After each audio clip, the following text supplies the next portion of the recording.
Hi, welcome back to the course. I hope you have been able to answer the homework question. The question was, which state was the most profitable? And instead of taking you through the traditional way of answering this question, I wanted to introduce conditional formatting and answer this question in the process. So let's take a look at this map, and we can see that the bubbles indicate where we have the most spin. Of course, I can simply bring profit and replace spin and find the answer by viewing the biggest bubble. But sometimes you want to have a conditional formatting, which changes the color to indicate volume or a rule set. Before we answer this question,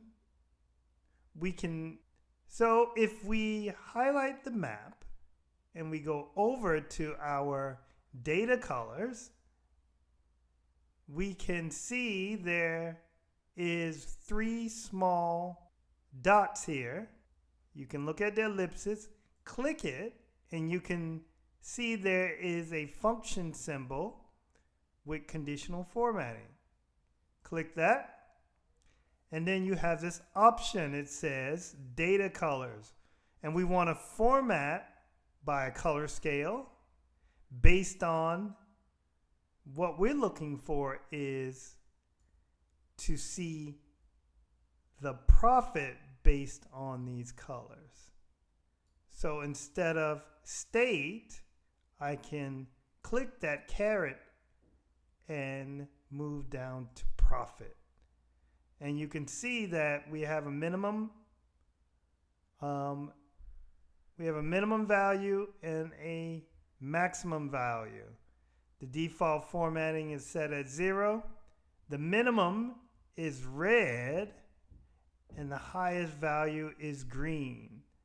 So if we initiate that, we should see changes in colors of our profit.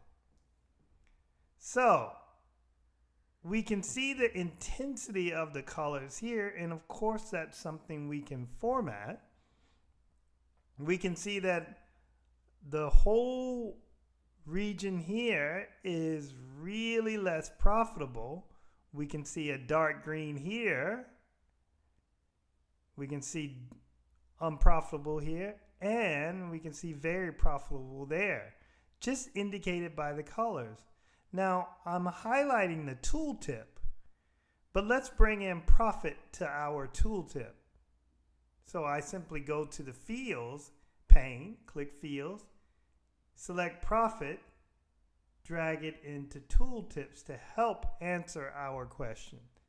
So we can see that the profit was $1,048.44 for California, which is green, but our greenest value is Oregon.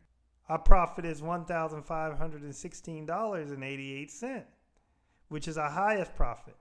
We can also apply conditional formatting to other visuals in the same manner. Of course, we can see profit by quarter here, and we can see anything that falls under 0 is unprofitable. So we simply highlight that visual, go back over to our format pane, clicking the paintbrush, go to data colors, find the ellipsis by moving over to the right, clicking conditional formatting. What do we want to format by? Not the hierarchy. We want to format by profit. Now you can see this option here that says diverging. Diverging does exactly what it does. It gives us a middle value. So let's use that for our profit on this visual. And we can see that it's a bit too colorful and not that distinctive. To change that, we go back by clicking the ellipsis, click Conditional Formatting, take off this, and I'm going to make a deeper red and a lighter green. Now we can see that our profit is very dark here, dark red, which indicates that it's very negative. Of course, you can go and optimize those colors. I'm going to go back because I actually like a lighter red.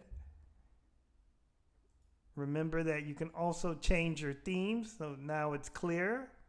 It matches this value. In addition, we can look at our tables and add a type of formatting. Highlight your table, move over to your Format tab, and then you can see in the table they have the conditional formatting for you as an option. Click the caret and you have your options. We can use a bar graph, font colors, data bars, or icons. Let's look at profit instead of max total. So you can change the profit. We can change the background colors. We can change the font color. And we can change the data bars and even icons. For this example, I'm going to leave it as icons. Remember that we are advancing towards creating a very stunning visual that's interactive and is going to provide business intelligence. If you haven't gotten all 4 of these visuals yet, try to recreate them, and we're going to keep moving until we have a complete report. See you in the next video.